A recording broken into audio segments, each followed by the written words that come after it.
Okay, so in this video, I'm going to start showing you how I actually mixed the first song, a Beatles song, Come Together. So I'll open up Pro Tools, and here's my presentation mix. So it's loading as we go.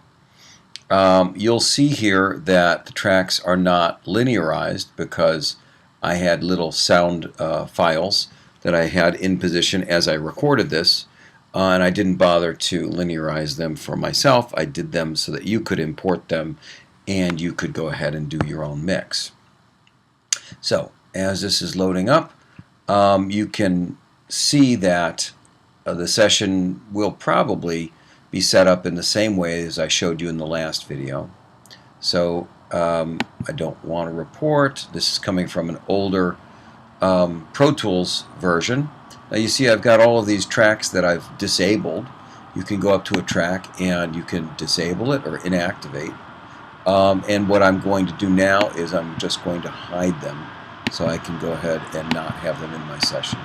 So hide selected tracks, and there they are. So here is my mix that I was referencing, which we probably don't need to listen to. I want to show you basically what I did in terms of my mix.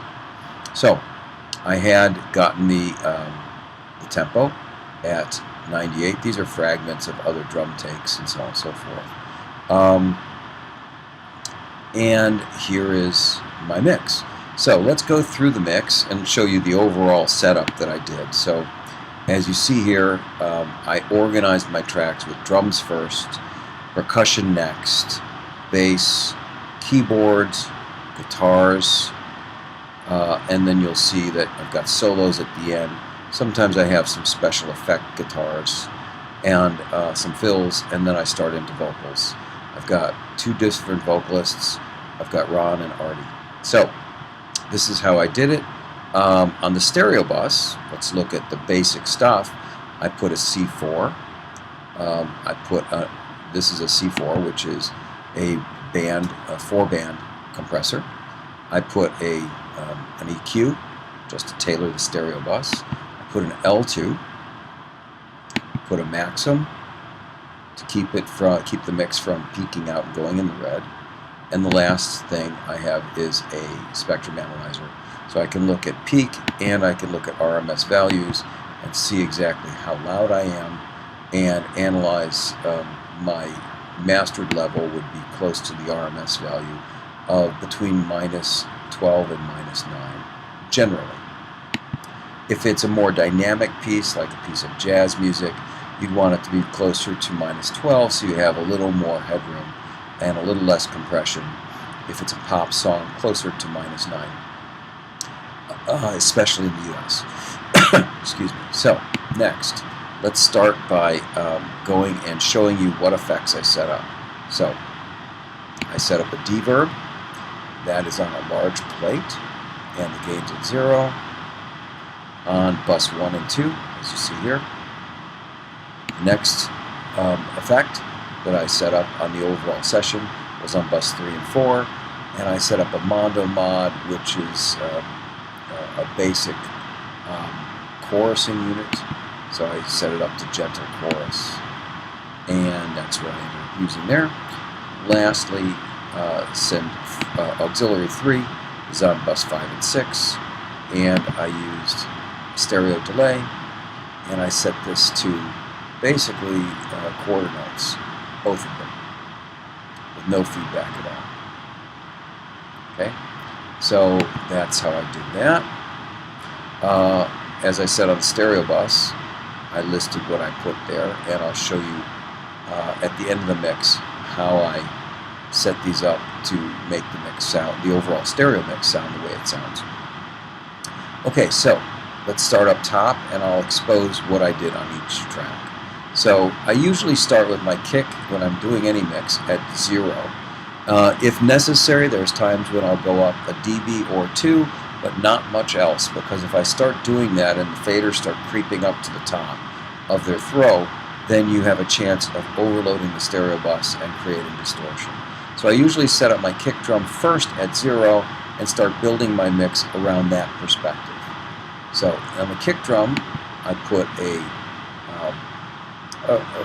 It's called an R-bass, and what it does is it's a compressor that accentuates the frequency that you list here, which is 60. So I ended up just accentuating the bottom end of the kick drum with this compressor.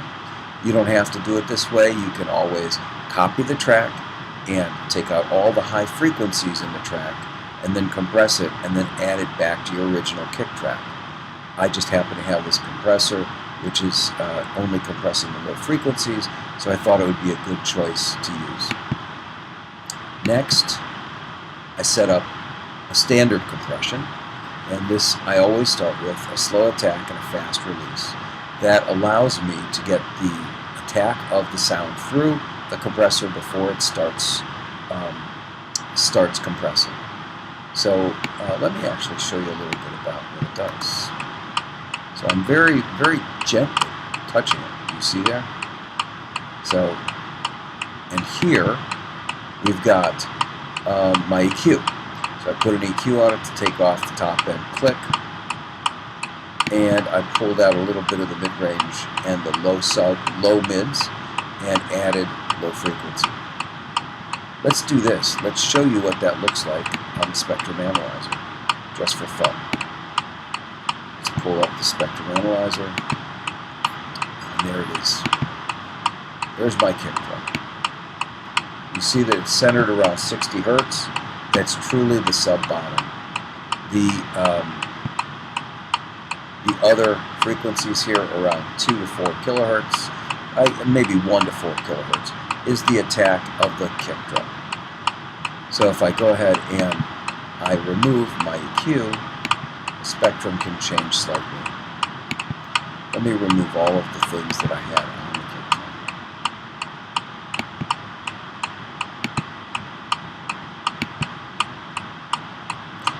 And I'll remove the bottom compressor.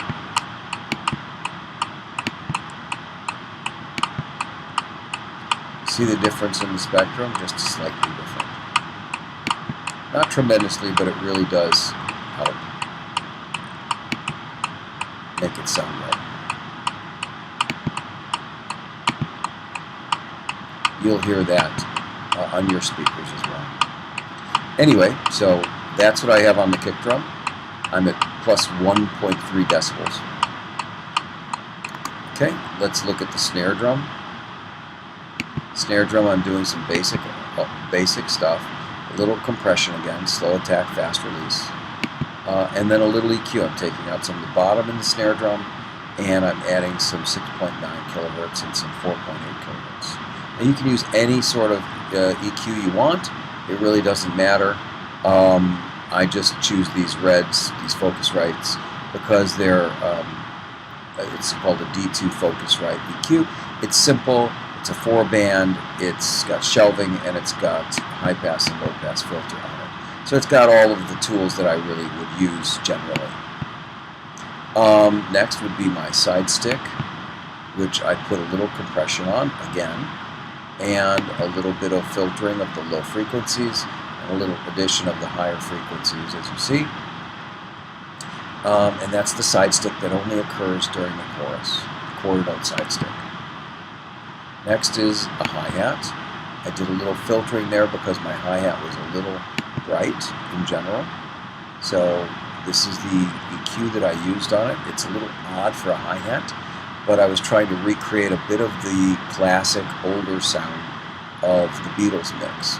So I filtered out some of the subs. I added 80 hertz, which is generally not what I would do on a hi-hat. I added some lower mid-range. I added some upper mid-range, and it took off some high frequencies.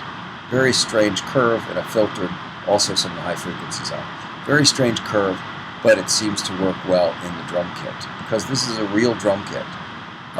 Every sound has a little bit of sound bleed from each other, the other drum elements, because we have open mics on the drum kit. Okay, next is the toms. I used another one of these compressors that only accents the low frequencies to give the toms the roundness that I was looking for. And as I said, you can go ahead and do this without this compressor if you don't have the R-bass. You can use the Max Bass. There's a couple other compressors that do the same function, or without a specialized compressor for it, you could go ahead, copy the track, and then filter out all the high frequencies in the second track that you copied, compress it, and then add it back with your original track. Lastly, on the Tom 1, which is the rack tom, I filtered out some of the low frequencies, so I didn't want any rumble or muddiness, and I added some high frequencies to give some attack.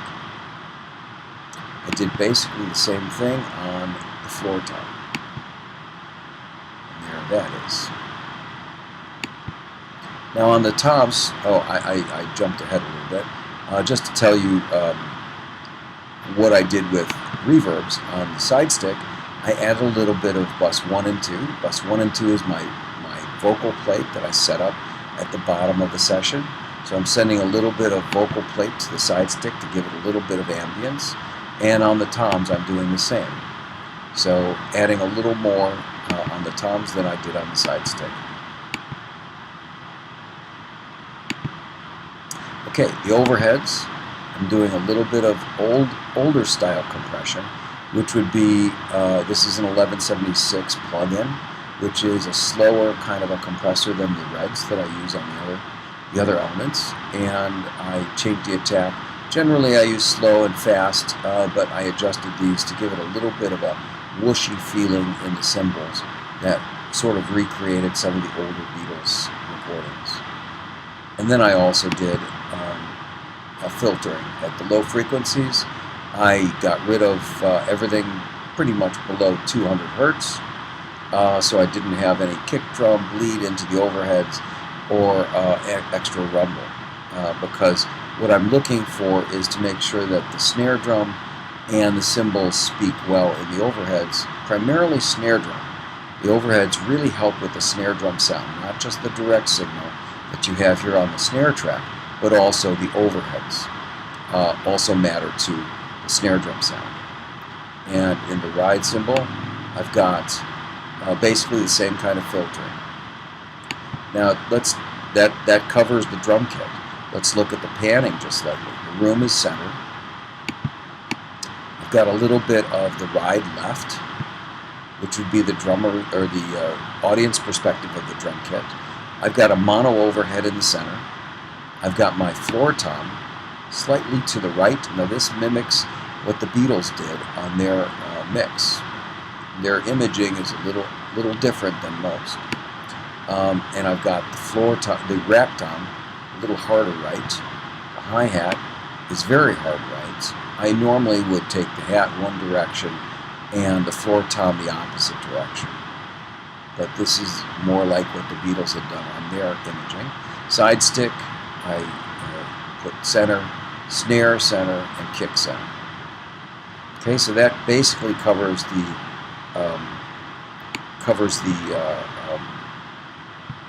drum kit. Let's look at some of the percussion. There's no effects on the percussion on the shaker at all. I've got a little bit of imaging on the panning, and it's a little quieter. Obviously, in terms of the drums, kick, snare, hi-hat's lower, side stick is lower. Toms, I've readjusted those so that they sounded right in terms of the levels. Overhead a little lower, and ride a little lower to get the basic balance that I was looking for. The room, of course, is generally going to be quieter just because it's giving a little bit of ambient depth to the drums. Shaker, we went through.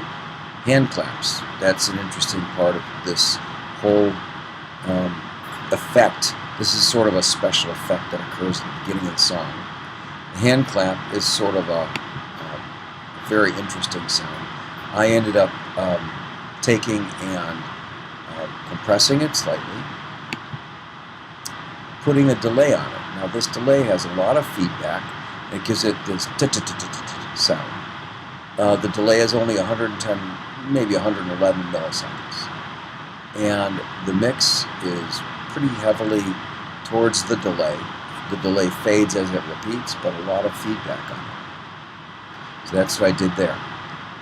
Now, I did try putting send 1 and 2, which is the vocal plate on it, and I decided that that was the wrong thing to do, so I left it out. Next is this sort of vocal effect, Shoot Me, where he goes shoot me. And what I put on there is my basic compression, my basic EQ. I filter out the bottom, added a little top to give it that super brightness that is in the recording. And then I went and put the same delay on it, basically, that I had on the hand clap. There's the settings on that. And I also put some reverb to give it a little bit of a tail. So I'm putting some vocal plate on it. Okay? So that is the setup of the rhythm section. I could keep going, but I think I'll make that one video, and then the next video will show you the more melodic elements of the mix. Okay? Hope that's been helpful.